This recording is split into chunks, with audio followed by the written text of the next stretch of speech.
Olá, todos estão me ouvindo? Um joinha aí.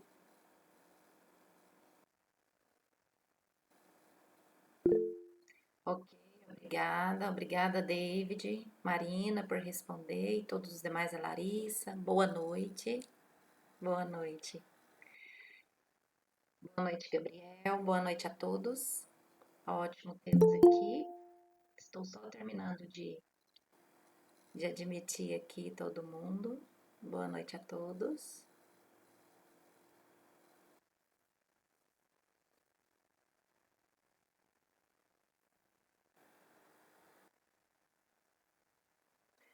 Ótimo, hoje a nossa aula número 4 e nós estamos aqui para dar continuidade nos nossos estudos acerca do direito penal.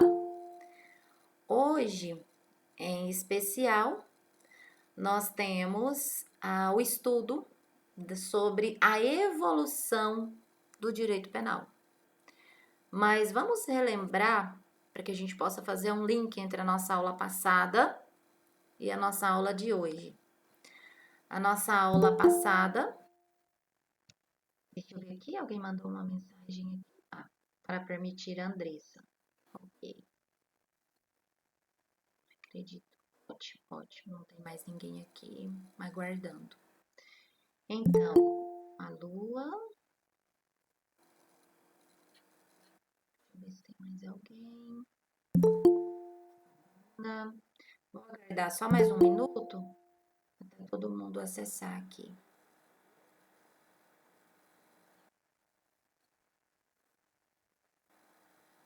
Boa noite. A Débora.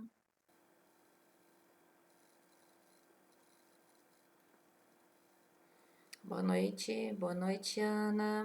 Boa noite, Aziel e todos os demais.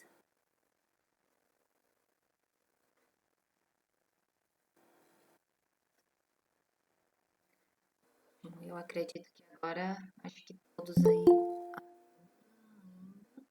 participando. Ótimo.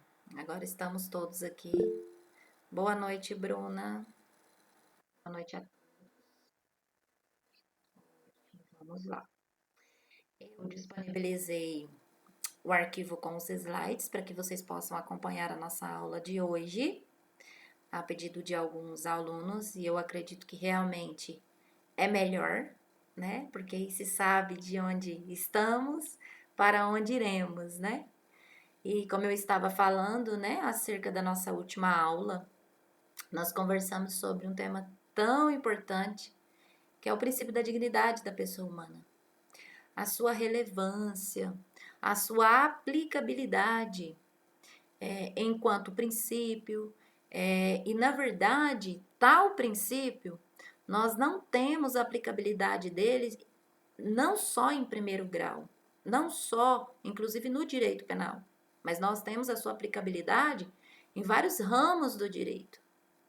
Inclusive, foi se falado, né, de época em que não havia esse respeito quanto à dignidade da pessoa humana.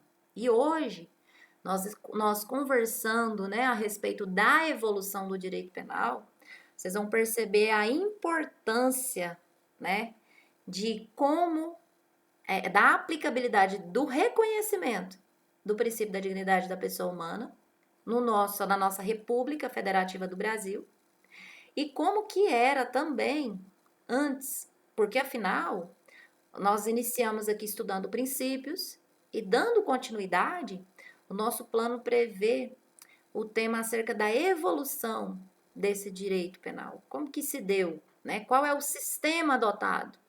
É o civil law ou é o common law? O que é isso, né?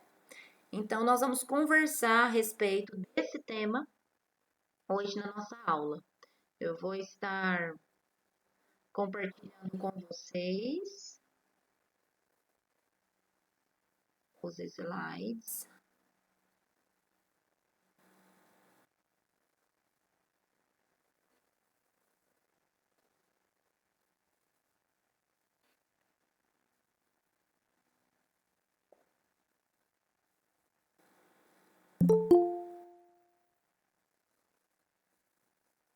Estou admitindo aqui a Angélica. Boa noite, Angélica. Boa noite, Juan.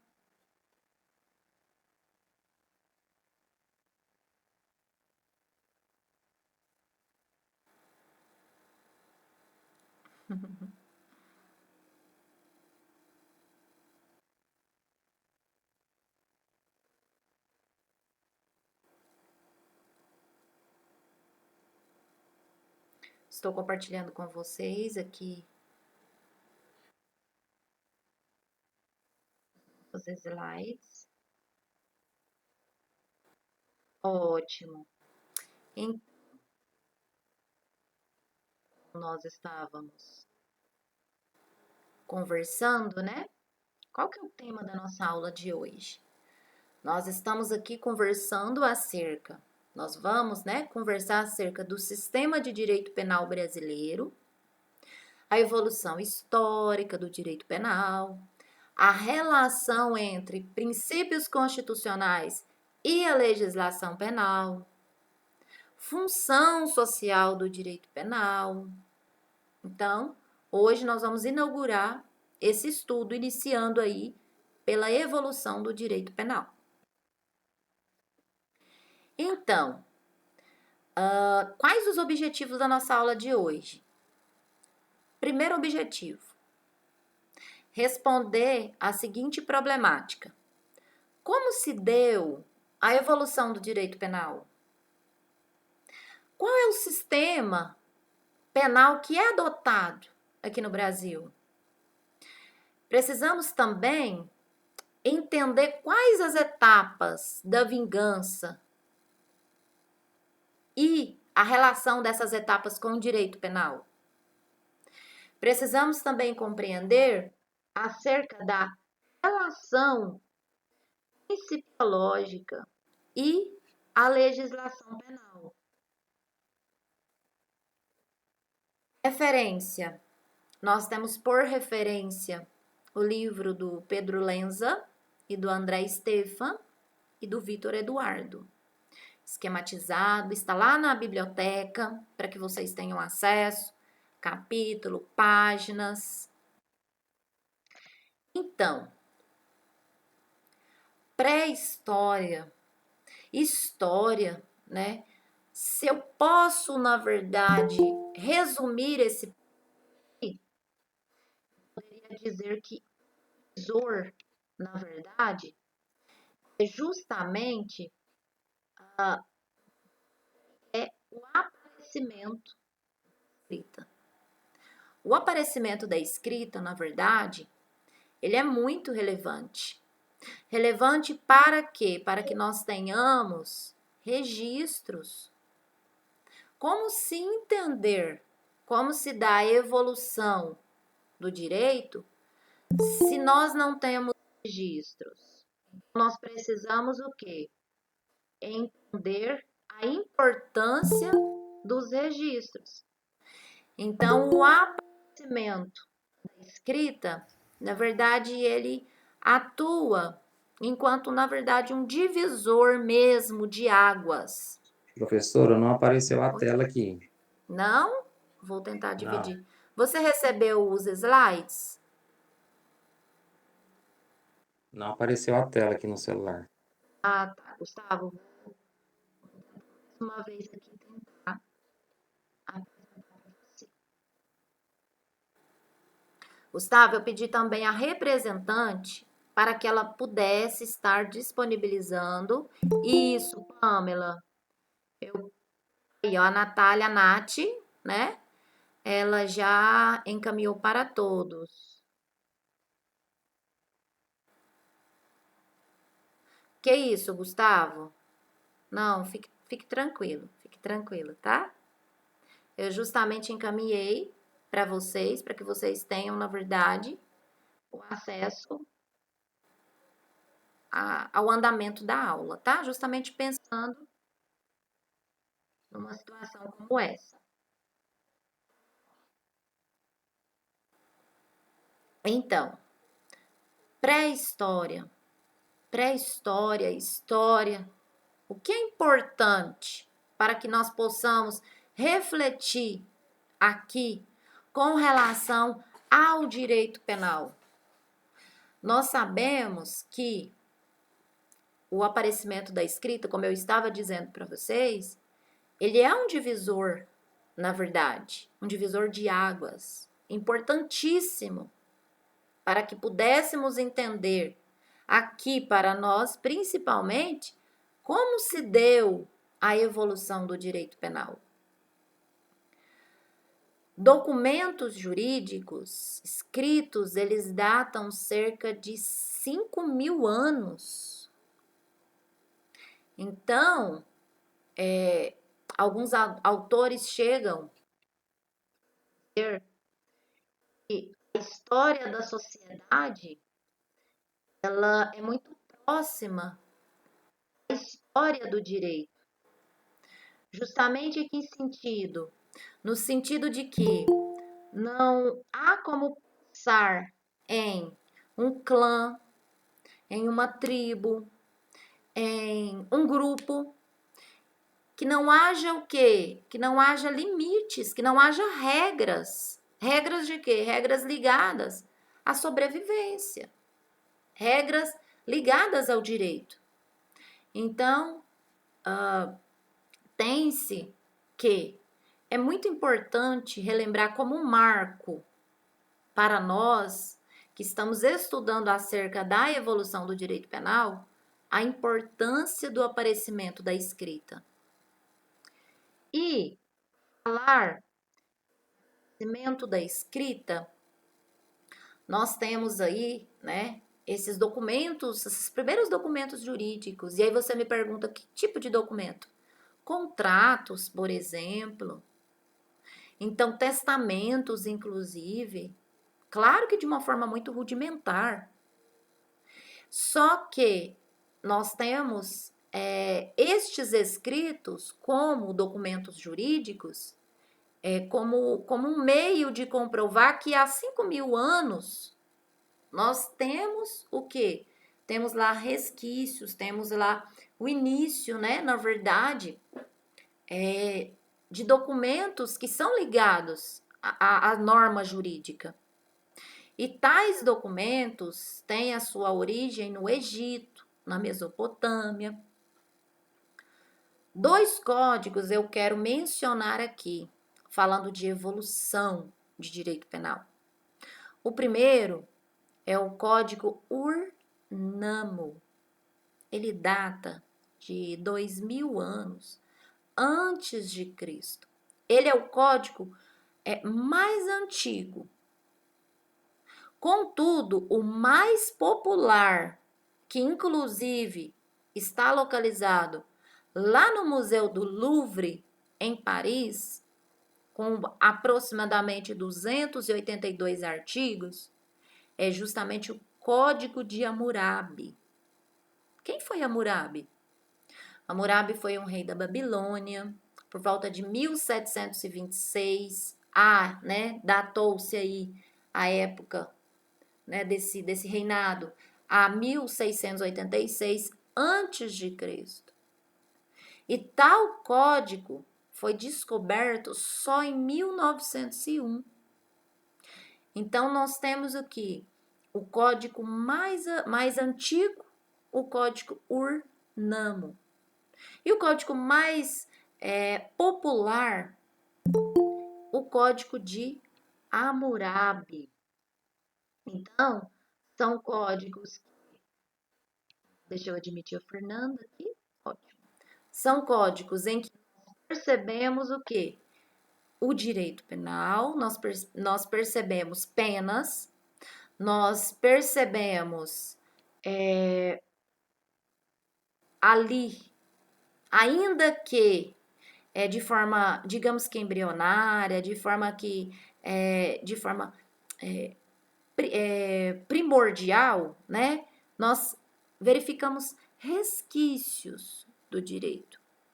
Até mesmo porque em tais códigos ainda não há proporcionalidade, ainda não há o que se falar em princípio da dignidade da pessoa humana. Ainda não. Prosseguindo, temos algumas fases que não podemos deixar de estudá-las. Conversar acerca da evolução do direito penal sempre que estivermos estudando, precisamos o que? Passar pelas fases, chamadas fases da vingança penal, entre as quais nós temos a fase da vingança divina, a fase da vingança privada, depois nós tivemos essa vingança privada, que na verdade foi chamada de limitada, em função da lei de Talião. E em sequência nós tivemos também a vingança pública. Então são fases que marcam a evolução do direito, marcam, né, inclusive o princípio da proporcionalidade. E vocês vão perceber em qual fase dessas aqui é que nós temos aí o início, né, o início do que nós chamamos hoje de princípio da proporcionalidade. Como eu disse, nós temos fases.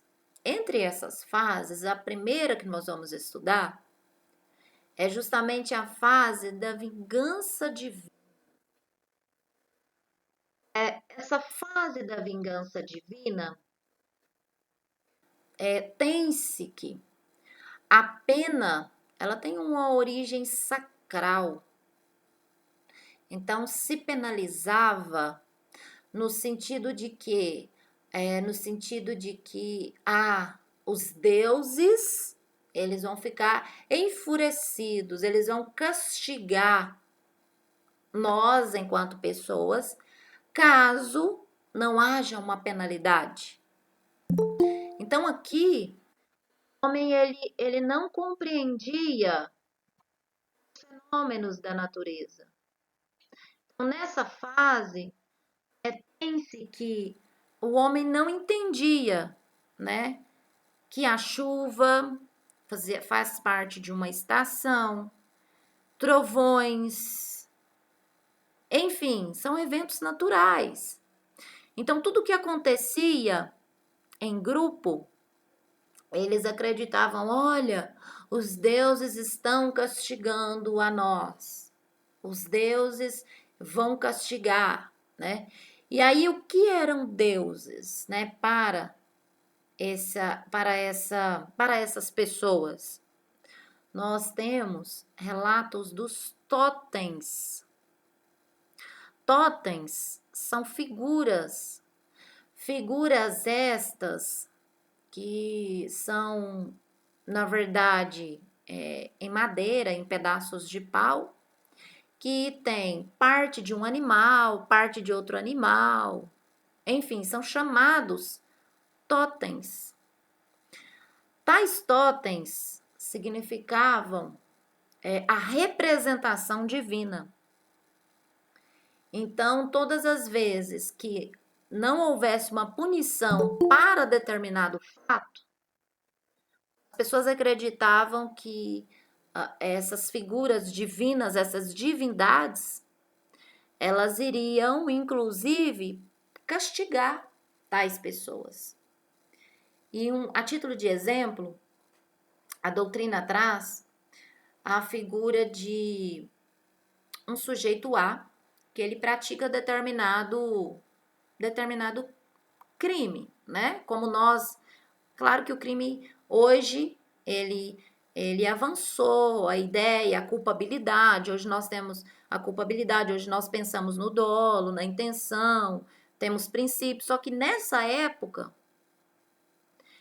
de vingança divina, não há o que se falar nesse contexto de crime que nós temos hoje.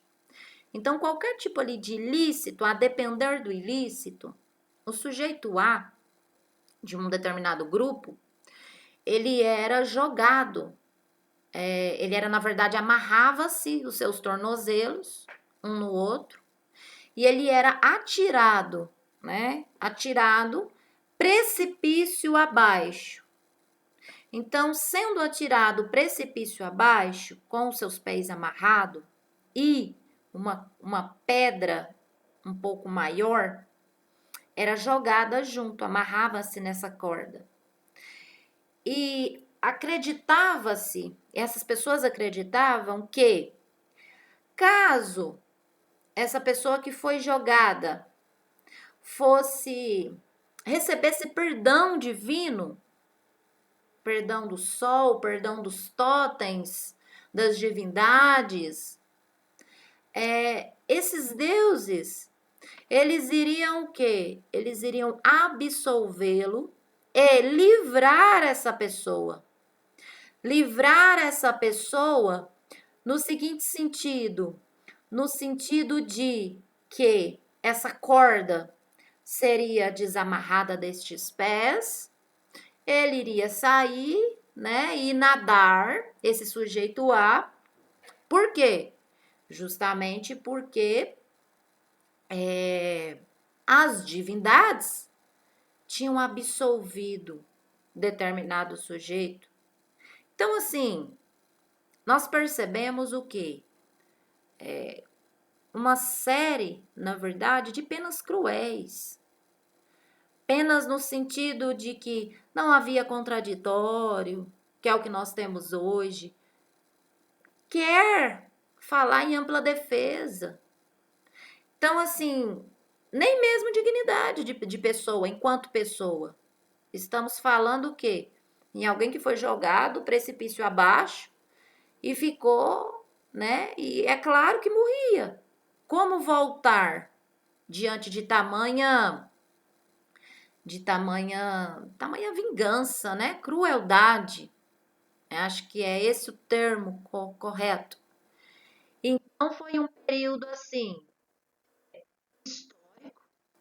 um período que falar em evolução de direito penal é um período que eu preciso entender que o homem não compreendia esses fenômenos naturais, da natureza, que esses eventos naturais eram atribuídos a seres sobrenaturais, que dirigia a vida das pessoas e conforme as suas ações, a ação de quem? De cada um, castigava ou premiava, ou até libertava essa pessoa que foi jogada precipício abaixo, tá? Então a penalidade, ela na verdade era exercida por todos que ali estavam, pelo restante do grupo, no sentido de quê? No sentido de que, não, nós estamos praticando aquilo que é justo. Então, havia uma confusão, sim, aqui, entre crença, entre religião, né? E sem qualquer tipo, uma noção, assim, de direito muito diferente da nossa atual. Entre as codificações a serem citadas aqui, nós temos o Código de Manu, da China, entre outros. Então, nós percebemos o quê? Que foi uma fase, um marco, em que todas as vezes que a gente estuda a evolução do direito penal, percebe-se essa fase, né? Nós temos ainda uma fase chamada de vingança privada. Aqui, o homem fazia justiça pelas próprias mãos. Pensa, fazer justiça pelas próprias mãos, isso é muito complicado, muito complicado. Atualmente, nós, inclusive, temos, né, o exercício, um tipo penal, chamado hoje no nosso Código Penal, o exercício arbitrário das próprias razões. É um tipo penal, hoje. Então, fazer justiça com as próprias mãos é crime. Hoje, atualmente, nosso Código Penal de 1940, que é o atual. Contudo, houve uma época, essa época da vingança privada, que o homem fazia justiça pelas suas próprias mãos. E as penas, entre as penas implicadas nesta fase, tem-se a perda da paz.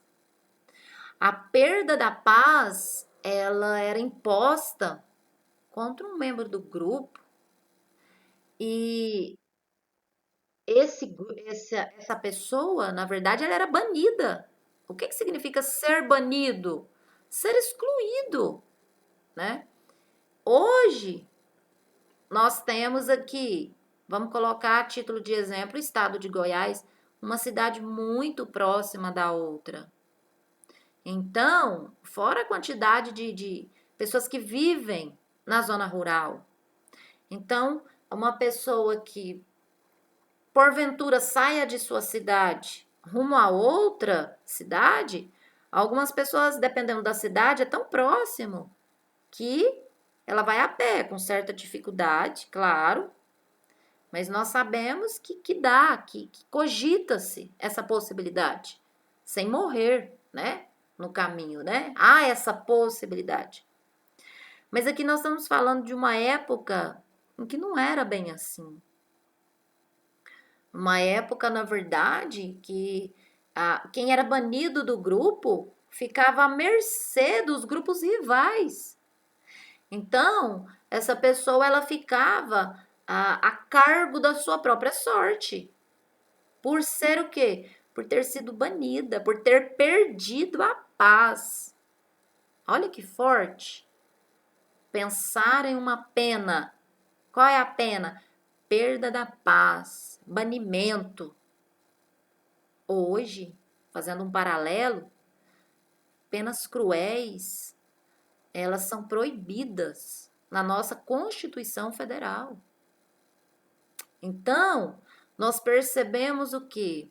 Nós percebemos que evoluiu, né? Alguns falam em retrocesso, alguns chegam até a refletir acerca das nossas leis penais atuais, e a gente vai conversar isso daqui um pouco, mas eu digo para vocês, quando eu estudo a evolução do direito penal, inclusive é cobrado em concurso. Então é um tema relevante. E pensar aqui em evolução, eu preciso pensar que os princípios, eles não foi um estalar de dedo, né, de dedos. Na verdade, há um histórico de sofrimento, de crueldade. E aqui, nessa fase, além da perda da paz, uma outra pena era a vingança do sangue, aplicada aos integrantes dos grupos rivais. Aqui, essa penalidade, ela na verdade, ela vivia em um ciclo. E havia o que nós hoje chamamos de resposta replicada. O que é resposta replicada? A praticava um determinado ilícito, um determinado crime. B fazia justiça com as próprias mãos. E aí havia uma reação. Não, tá muito desproporcional. Então, eram lutas intermináveis. Lutas, na verdade, que não tinham fim. Um ciclo constante, interminável. E entendeu-se que, com tal ciclo interminável, havia o quê? Havia o enfraquecimento, na verdade, de grupos. Porque os grupos agiam a partir do ódio, a partir da guerra, a partir da resposta replicada, a partir dessas lutas intermináveis. E aí, nós temos um marco importante que foi justamente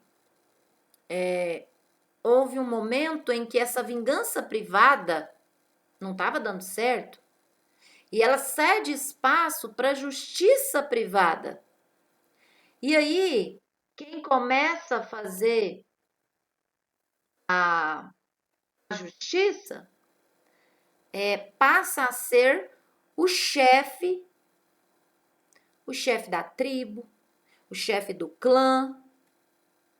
Então passa a ser, né, o responsável por aquele grupo. Então ele passa essa vingança, na verdade, privada, ela passa, né, ali o que nós chamamos, a doutrina chama, na verdade, de justiça privada.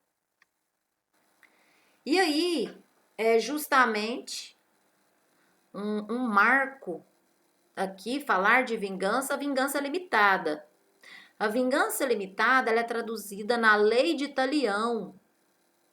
Quem nunca ouviu falar no seguinte brocardo, inclusive, né, predisposto por Talião, olho por olho, dente por dente. Aqui, né, como eu disse para vocês, essa lei de Talião, ela foi muito importante.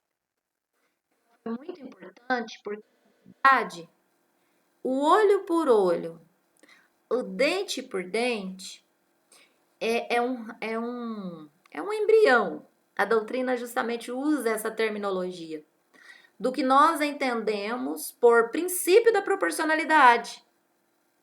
Porque antes não havia proporcionalidade.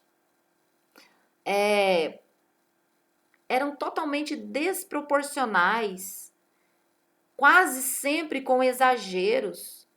Lutas, como eu disse para vocês, intermináveis. Mas nós chegamos a essa fase da lei de Talião e essa lei de Talião, olho por olho, dente por dente, ela, apesar de ser, inclusive, criticada, claro que sim. Pensa comigo, Gandhi chegou a dizer que olho por olho, dente por dente, lá na frente a sociedade fica cega e fica o quê? Sem dente. Então a nossa sociedade não tinha como prosperar tal pensamento. Porque se ao olho por olho, dente por dente, se eu pratico a partir dos meus braços, né? Há uma proporção? Sim, claro. Então, o princípio da proporcionalidade, quando eu estudo ele dentro da evolução do direito penal, eu compreendo ele a partir da lei de Talião. Porque antes não tinha o que se pensar em proporcionalidade. Mas por que não prosperar aqui com a lei de Talião? Porque justamente por conta da continuidade do que Talião falava em sua lei. Lá na frente a sociedade fica cega e sem dente. Então, a partir do momento que há esse ferir o olho do outro, os dois vão ficar cegos. Então, foi importante, é importante se estudar a lei de Talião, mas no sentido crítico. No sentido crítico, justamente, por quê? Porque a sociedade, ela ficou, na verdade, enfraquecida. Enfraquecida justamente por quê? Enfraquecida por conta da cegueira, enfraquecida por conta da invalidez. Porque se com o meu braço, eu fui ferida no braço, fiquei ferida. Vou lá e firo você, então vai ser o quê? Duas pessoas que serão o quê? Inválidas. E se você fura um olho, eu fico cego de um olho. Eu vou lá e furo o seu olho, você também fica cego? Opa! Peraí. Então, há uma cegueira, há uma invalidez aqui. Mas é tão famoso, apesar de gerar esse enfraquecimento, né? É tão famoso porque a pena aqui começa a ter uma proporção, começa a ter um pensamento de proporcionalidade, um sentido de proporção e individualidade. Porque antes, inclusive, todos os membros poderiam fazer essa justiça do grupo. depois passou só para o chefe, mas enfim, aqui é um marco a lei de Italião no sentido da importância de se pensar na proporção, importância de se pensar na pena individual. Seguindo, nós temos a fase chamada fase pública. O Estado aqui, ele passa a intervir como único legitimado a impor penas criminais. Nós estamos falando o quê? De pena pública. Então, é uma fase importantíssima quando se fala em pena, quando se traduz a respeito da história do direito penal, justamente porque aqui o Estado passa a ser o único legitimado a impor estas penas. Que antes, na verdade, não era. Agora, o legitimado é o Estado. Seguindo, você me pergunta, mas quais são os sistemas jurídicos da atualidade? Quais são esses sistemas atuais? Porque aqui nós estamos conversando acerca da evolução, acerca dos primórdios, mas e atualmente? Atualmente, nós temos o common law e o civil law.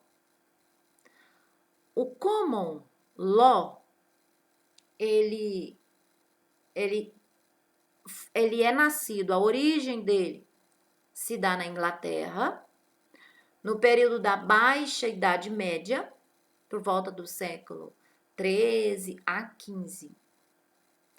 É um direito formado a partir de precedentes judiciais. Nós temos tal sistema jurídico aplicado nos Estados Unidos também, apesar de termos atualmente muito o civil law lá também, em alguns casos. E esse é o common law, um direito formado por precedente judicial. Não há o que se falar aqui em parlamento. E nós temos um outro viés, que é o sistema jurídico classificado como civil law. Esse sistema civil law é um sistema romano-germânico. Ele, na verdade, é o sistema jurídico atual do Brasil. Por este sistema, aplica as leis, as penas, os textos. Aqui, né, nós estamos conversando sobre direito penal.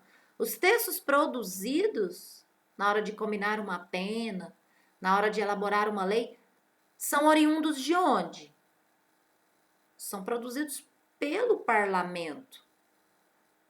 Então, qual é o sistema jurídico da nossa atualidade? No Brasil, civil law.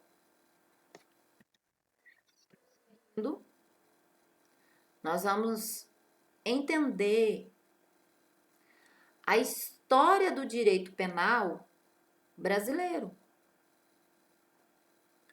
Como que se dá a história do direito penal? Aqui eu falei de uma forma geral, na época de vinganças, época dos totens, época da lei de Italião, Código de Hammurabi, enfim, história do direito. Mas e a história do direito penal brasileiro? A história do direito penal brasileiro se dá com as chamadas ordenações do Reino de Portugal. Aqui eu posso dizer para vocês que a pena mais frequente é a pena chamada por boa parte da doutrina como pena capital, pena de morte.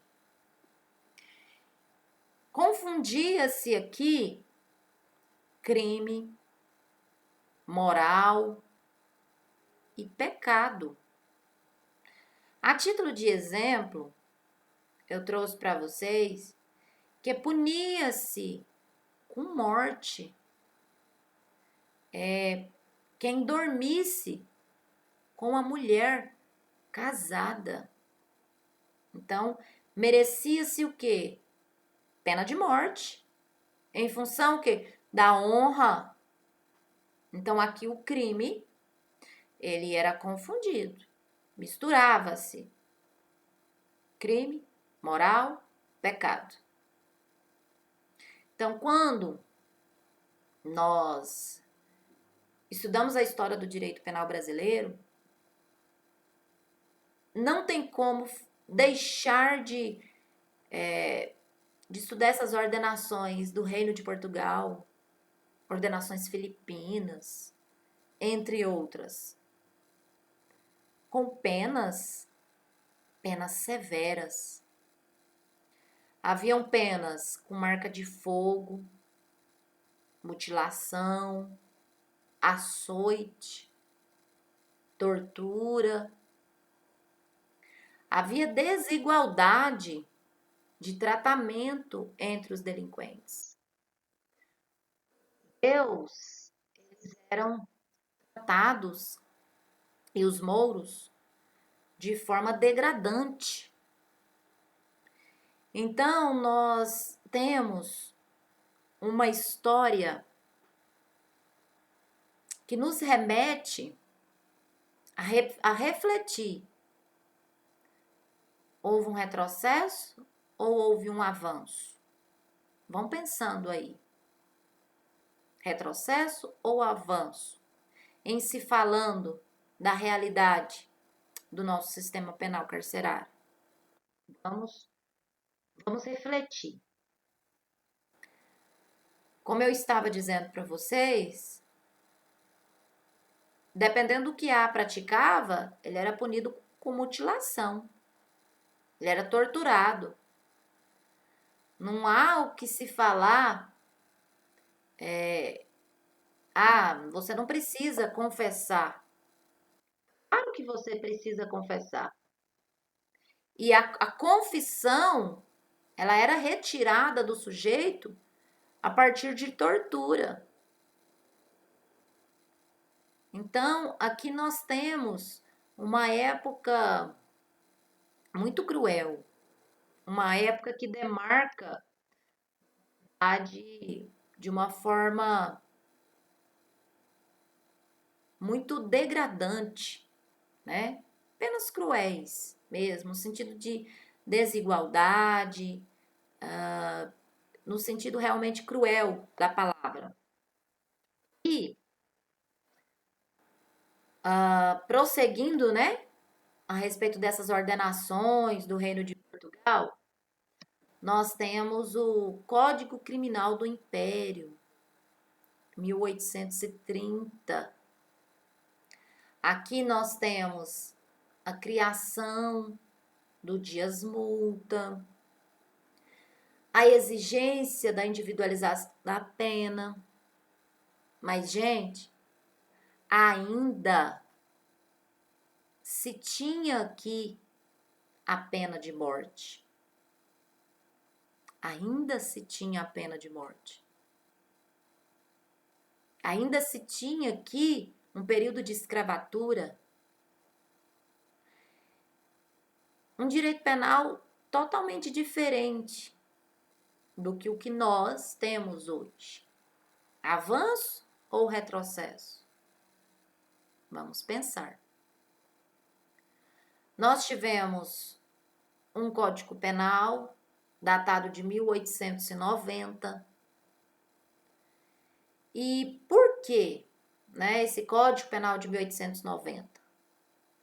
Justamente em função que do sentido de que, olha como que estávamos falando em história. 1889, um ano antes, nós tivemos a proclamação da República. Aqui, o Brasil, houve, na verdade, o que chama-se de separação entre Estado e Igreja, Igreja Católica, né? Aqui o Brasil não dependia mais da Igreja Católica. Aqui nós tivemos a abolição da escravatura. Então, foi necessário o quê? Uma reformulação, um novo código para acompanhar o quê? Acompanhar o momento político, para acompanhar a história. Um pouco mais adiante, nós tivemos a consolidação das leis penais em 1902 e nós chegamos, né, ao nosso código, que inclusive é o código que nós utilizamos até hoje, 2020.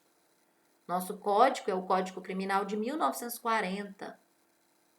Nós tivemos aí como membros da comissão, nós tivemos Nelson Hungria, Roberto Lira, entre outros. O Código Criminal atual, que é o de 1940, ele é o Decreto-Lei 2.848, datado do ano de 1940. Aqui a pena, ela é vista como retributiva, preventiva. Então, a pena, apesar de não termos, né, mais o que essa mistura entre moral, pecado e direito, nós temos que a pena, ela é um mal necessário. É um mal necessário porque visando justamente a questão de que se não tivesse uma penalidade, que se nós tiver a abolição, na verdade, das penas, aqui, principalmente no Brasil, porque é o direito que nós conhecemos, né? O direito que nós aplicamos enquanto operadores, enquanto estudiosos. Nós temos conhecimento do nosso direito penal brasileiro. Então, a pena, ela é importante, importantíssima, super relevante. A pena é um mal necessário. E eu não posso, de maneira nenhuma, deixar de conversar com vocês acerca de uma obra, diga-se de passagem, importantíssima. É justamente, e eu indico a leitura dos Delitos das Penas. Cesare Beccaria, ele é o autor dessa obra. E eu gostaria até de saber se alguém aqui já teve a oportunidade de ler Dos Delitos e das Penas, do Cesare Beccaria. Se alguém já tiver lido, puder dar um joinha.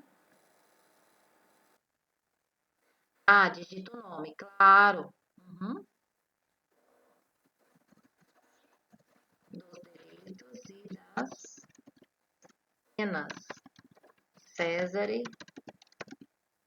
Beccaria.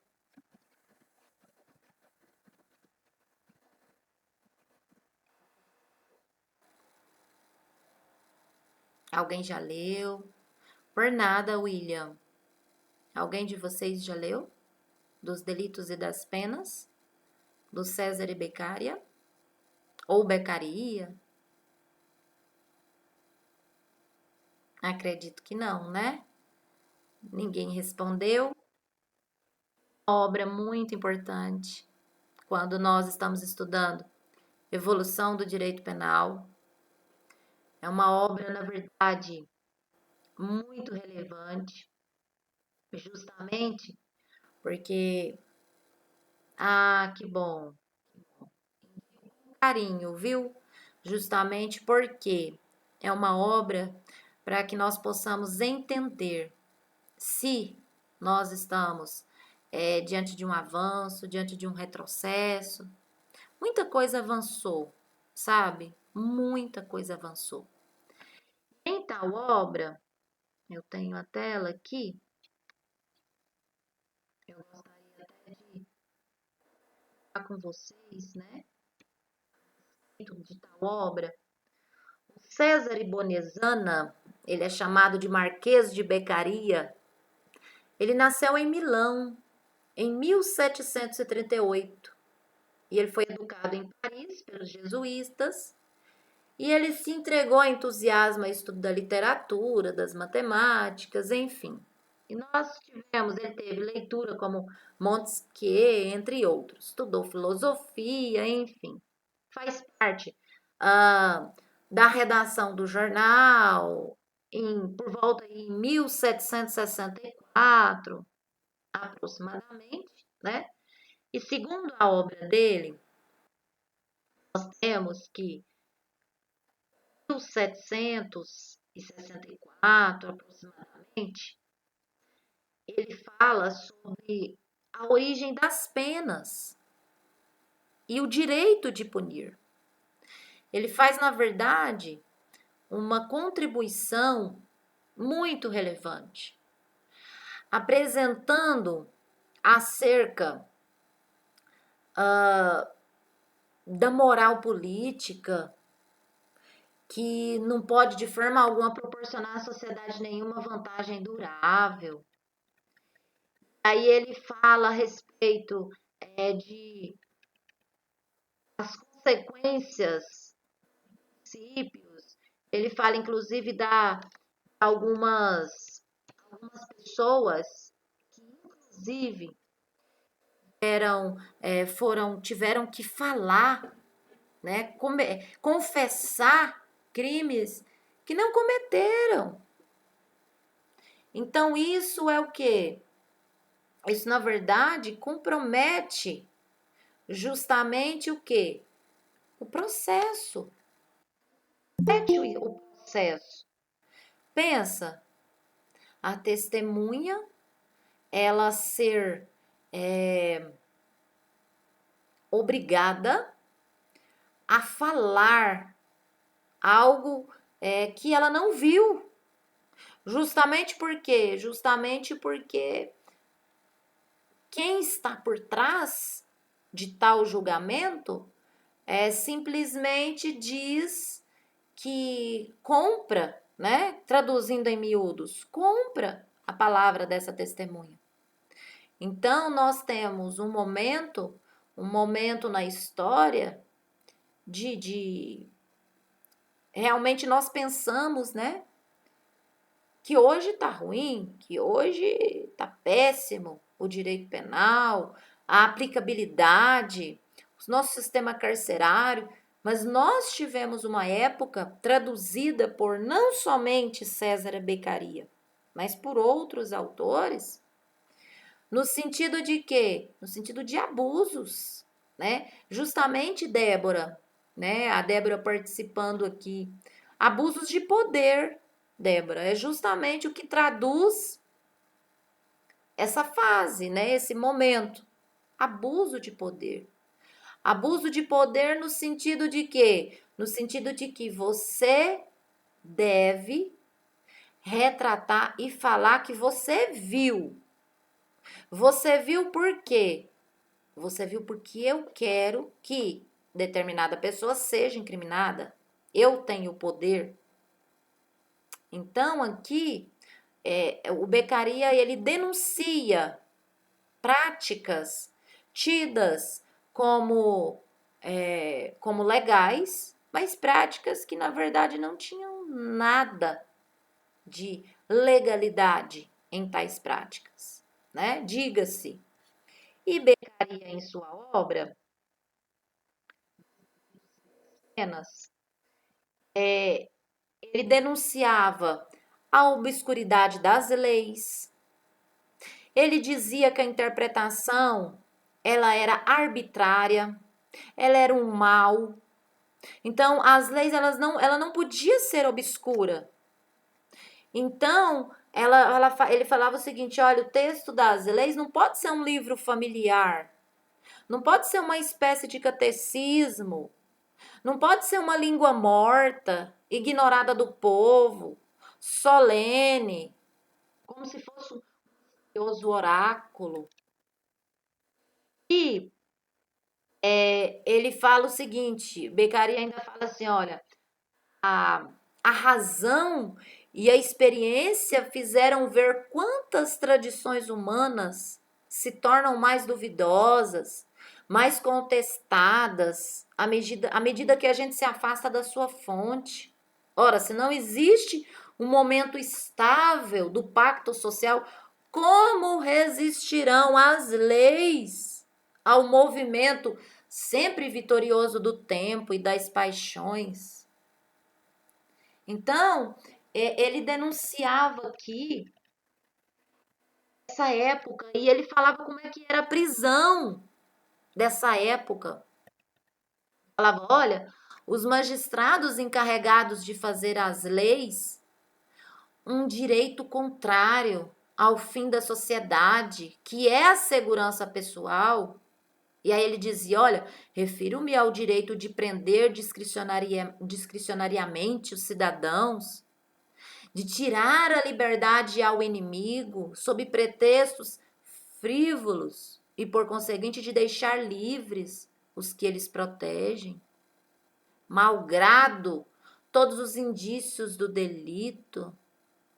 Então, ele diz a respeito das confissões particulares, depoimento de um cúmplice do crime, ele fala, olha, está muito longe, o acusado, na verdade, ele é jogado numa masmorra. Os executores são impiedosos dos rigores da justiça. Ele fala, olha, os mais fracos, eles vão para a prisão. E os mais fortes, para onde eles vão? Então ele fala, olha, há muitos que defendem o trono. Os direitos da nação estão separadas das que mantêm as leis do interior, quando deveriam estar estreitamente unidas. Então ele fala justamente dos indícios, né? A forma como se traduziam os fundamentos. E deixa eu ver aqui o que o nosso colega aqui apresentou. Olha, vou ler aqui para vocês aqui no chat. Professora, nunca aconteceu comigo, mas vimos que alguns policiais aproveitam da farda para humilhar e abusar de alguns cidadãos em certa abordagem, mesmo o cidadão estando certo. Nesse caso, podendo acontecer comigo, ele diz. Aí ele pergunta, olha, eu posso filmar para usar como prova ou é crime, né? O que acontece com relação às provas? Vocês vão estudar lá em processo penal. Vou responder aqui pergunta do nosso colega. Ainda bem que nós vivemos um direito penal hoje baseado em princípios, baseado no contraditório, na ampla defesa. O Estado hoje, ele chama para si o jus puniendi. Vou até escrever aqui para vocês. Jus puniendi é justamente ter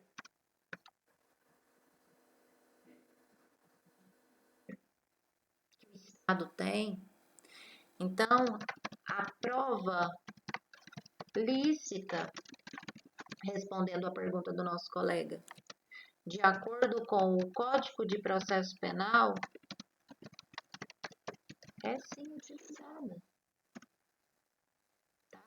Então, nosso colega aqui perguntou provas, inclusive, ainda que haja confissão atualmente, a nossa justiça ela é baseada em quê?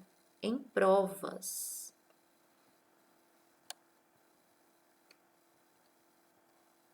E por estar baseada